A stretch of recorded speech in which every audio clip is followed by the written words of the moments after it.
Welcome to the new episode of the Intermind Podcast, the most real talk, no nonsense on the empowering of the mind. In today's episode, we have a special guest. She is a holistic healer and a life coach, and she's here to share about working through trauma and finding ways to be grateful with the trauma that have gone in her life. Let me introduce our guest for today, Mrs. Joshriel Gray. Welcome to the show! Thank you for having me here. Such an overwhelm. Okay, so a few years ago, I've gone through all sorts of trauma throughout my teenager life. Just as much as I believe everyone has trauma and pain. Things started to spiral really quickly for me, and my dad passed away unexpectedly from a massive heart attack, and I was super close with my father, so this was like really detrimental to me. And when the time comes, I was married, thankfully. I don't think that I would have made it through his death without my husband, and not long after we passed away, I kind of had a slight hole, this like void, and I wanted to have a child. So me and my husband decided to have a baby as soon as I got pregnant. Things were off. Things were weird, and that caused me to be very emotional and hormonal during my pregnancy. Like, of course, that's normal during pregnancy, but when your relationship is starting to be distant, especially one that you're like over the moon about and feel like this man saved your life, and things become distant, after all you start to feel weird. So my depression and anxiety was getting really hard. I was really young mother. I was only 22, and so my anxiety and my emotions just like didn't understand. And this is my first pregnancy, so I had no idea that I was getting myself into, even it was planned. And since my daughter about was 4 months old, my first and only baby, as of now, our family understand like what was going on. And apparently my husband wrote me a letter and told me that he was transgender.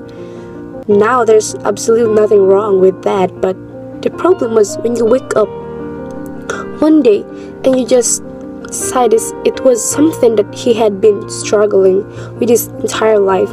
He married me knowing this and had a baby with knowing this, that persona that was just not who they really were. And then when my daughter was 4 months old, I had lost my father, and now it felt like my husband had died. I mean, that person just never existed, so it was a betrayed and a loss that I didn't think that I could have easily processed, especially because I was dealing with a lot of postpartum depression at the time. It was mainly because our relationship seemed distant. I didn't understand, like I thought I was losing my husband, like he didn't want to be with me anymore.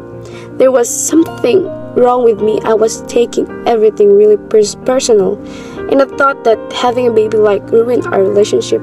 It ruined our marriage, everything. And so it's not that like I had any hate towards any teenager or anything. I wasn't like that I loved.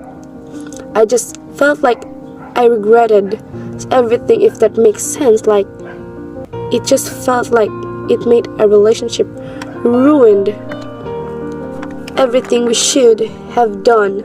This baby, he didn't want to have baby. That was another thing. It was like a huge, I felt trapped. I felt stuck in the relationship.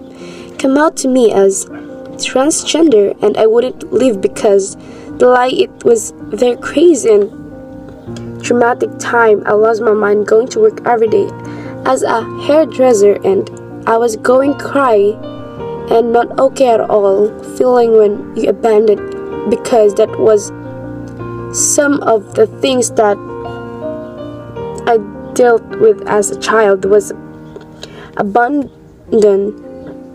Because basically I got to the point where my body was like shutting down, like my heart was palpitating, I was having panic attacks and I was like having mental breakdown. I tried basically in my daily. I was super addicted to smoking, like I was smoke use all day because I thought it was the only thing that would help me through like the emotions. Like I just need to be numb myself, and I also tried therapy, but therapy was not very helpful. Like they were there to listen up and that's it. There's no guidance. It was just like somebody was listening to me and I didn't know what to do next, and I realized that not really what I needed. So yeah, smoking and therapy didn't help me, and after all I was led into meditation. I started understand meditation, and what I love about meditation helps me started my healing journey. I was hairdresser being switch careers, and this was just going to become my new passion. I found myself healing through all the darkest past experiences and working being a better one. Good to seeing myself at work, having fun, and being fully healed from suffering internal and externally. Thank you.